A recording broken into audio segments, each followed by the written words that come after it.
नमस्कार मित्रांनो, आपण सचेत राहून कसे वागतो, कोणासोबत राहतो याचा प्रभाव आपल्यावर पडतो हेच तुकाराम महाराज या अभंगातून सांगत आहे। आजचा अभंग आहे, मोहराच्या संगे सूत नवे आगी जोगे, नाही तरी त्याचे भक्ष, काय सांगणे ते साक्ष, स्वामीची या अंगे रूप नवे कोणा जोगे, तुका म्हणे खोडी, देव मणी न देती दडी।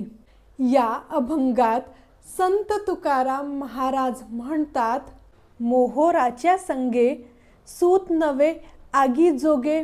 मोहरा आगीमध्ये न जळणारा मणी आहे, त्यात सूत गुंडाळून आगीमध्ये टाकले तर त्याच्या प्रभावाने सूत जळत नाही, नाही तरी त्याचे भक्ष, काय सांगणे ते साक्ष। एरवी सूत हे अग्नीचे भक्ष आहे, त्यासाठी कोणाची साक्ष द्यायला नको। स्वामीची या अंगे रूप नवे कोणा जोगे। भक्त एकदा का भगवंत स्वरूप झाला की त्याचा नाश कोणी करू शकत नाही। तुका म्हणे खोडी, देव मणी न देती दडी।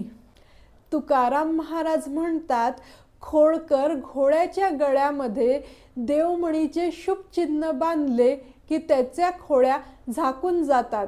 तसेच मनुष्य कितीही अधम असला तरी संत संगतीमुळे आणि विष्णुदास विठ्ठलाच्या नामामुळे तो तरुण जातो। जय हरी विठ्ठला।